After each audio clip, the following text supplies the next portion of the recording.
Parece legal trocar de corpo todo dia, né? Bom, não é bem assim. A resenha de hoje é sobre Todo Dia, do David Levitan.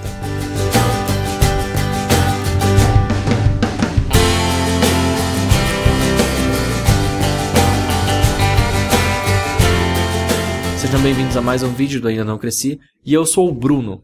E hoje eu vou falar para vocês sobre o livro Todo Dia, do David Levitan. Eu vou dar uma breve sinopse aqui sobre o que ele é.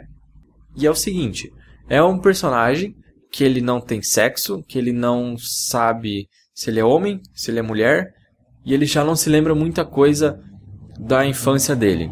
Ele tem 16 anos e todo dia da vida dele ele acorda num corpo diferente. Depois da meia-noite, quando ele dorme, ele vai acordar num corpo diferente. Parece bem legal no começo, só que depois de 16 anos, sem pai, sem mãe, sem amigos fixos, começa a ficar meio cansativo, não é mesmo? E é realmente o que acontece aqui. O livro conta com o personagem principal, que muda de corpo todo dia, e ele já está acostumado a não interferir na vida das pessoas. Daí o que acontece? O primeiro capítulo, eu vou dar uma sinopse assim, básica, não é spoiler nenhum. Ele acorda no corpo do Justin, que é um carinha que é fumante, que não dá a mínima para a vida, que é tipo um, digamos assim, um bad boy do colegiado. E daí ele acorda no corpo desse cara, e daí ele chega na escola e ele vê que esse cara tem uma namorada.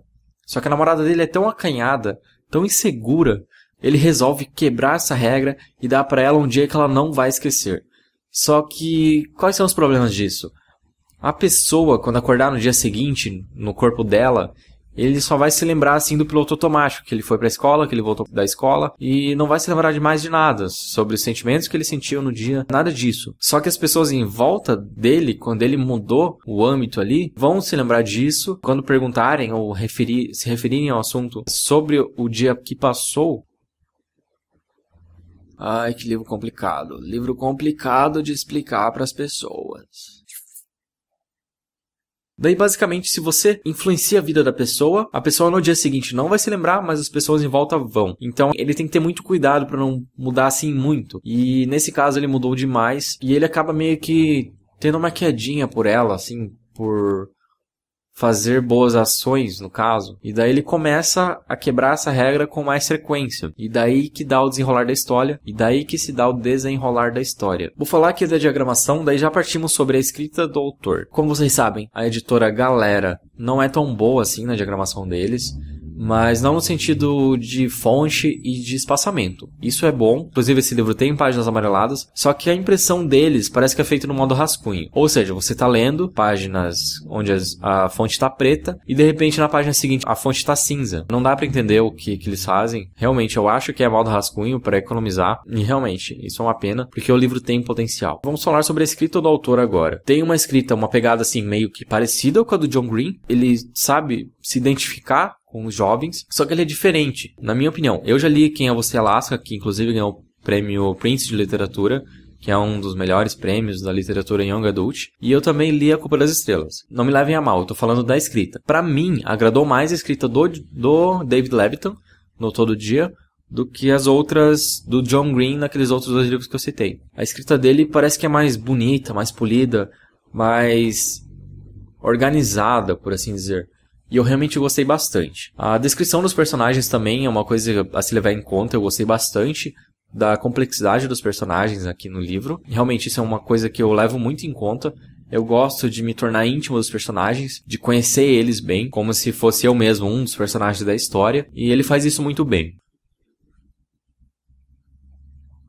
Então o livro basicamente é um romance, mas se fosse para mudar o título desse livro, seria alguma coisa no estilo O Manual contra o Preconceito, porque esse livro é uma metralhadora nos tabus, nos preconceitos, nos pensamentos errados que a gente tem sobre algumas coisas, e David Levitan faz com uma sutileza um estardalhaço. Ele consegue fazer a pessoa, se ela for, sei lá, um fanático religioso ou uma pessoa super conservadora, ele vai conseguir ao menos abrir a mente dessa pessoa e mostrar um universo diferenciado. O que eu achei muito legal nesse livro. Mas como assim mudar a visão da pessoa? Como o personagem principal ele não tem corpo, ele hora ou outra é um homem ou uma mulher, então ele não tem preconceitos. O personagem é uma figura que não tem preconceito algum e ele começa a ensinar isso para as pessoas em volta dele, o que eu achei muito legal. E ele faz isso muito bem. O David Levitan, ele tem uma sutileza incrível para fazer isso. E, por exemplo, ele fala aqui sobre preconceitos de gordos, ele refuta isso. Também fala sobre o preconceito de homossexuais, ele quebra de uma forma mais pesada do que os outros. Também fala sobre o preconceito de drogas. Preconceito não. Preconceito. Ele fala também sobre suicídio e drogas, e ele mostra ali assim um âmbito desses dois temas, desses dois segmentos. Também é muito bom para se debater num livro Young Adult, que pessoas de 16 anos de idade mais ou menos leem. Isso eu acho que foi também um ponto positivo. E acho que uma das partes mais dramáticas, assim, mais tristes também do livro. Eu realmente gostei muito dessa parte. É uma parte que acho que a Ana, do Olhos de Ressaca, ficou meio que desesperada lendo essa parte. Ela ficou, meu Deus, não pode ser, não pode ser. Você vai se influenciar por essa parte e você vai ficar emocionado ou emocionada. Ele luta bastante pra desfazer todos os preconceitos que ele consegue nesse livro. E, na minha opinião, ele conseguiu fazer isso de uma forma muito foda. Realmente, ele faz isso de uma forma incrível. E se você tem aquele parente que é super conservador, que fica xingando, ai, seu viadinho, não sei o quê, e fica de brincadeirinha desse tipo, eu acho que esse livro vai abrir a mente dessa pessoa.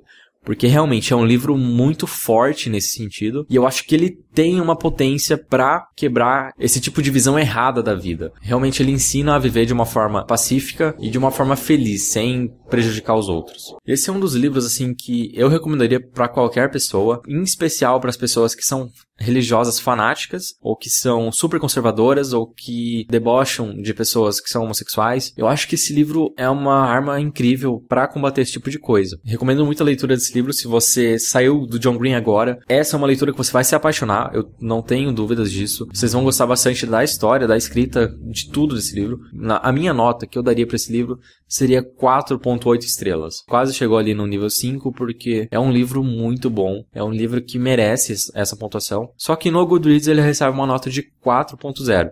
Talvez por causa do final, que algumas pessoas não gostaram. E talvez porque não abordou tanto o poder dele. Talvez por isso eu acho que ele recebe uma nota de 4.0 no Goodreads. Mas a minha nota é 4.8 porque é um livro muito bom. É uma leitura que eu recomendo bastante. Eu li muito rápido. Assim, a escrita dele é completamente fluida. Não sei vocês, mas eu vi esses dias por R$7,92 no Submarino. A minha edição eu comprei por R$9,90. Ele tá em torno de R$9,90 a R$20 mais ou menos. É um preço meio que padrão dos livros de Young Adult. Uma faixa de R$20. Acima disso, acho que você não vai encontrar, a não ser em livraria física de pequeno porte, que daí sim é uma facada, você vai ser roubado lá dentro, vão te despir.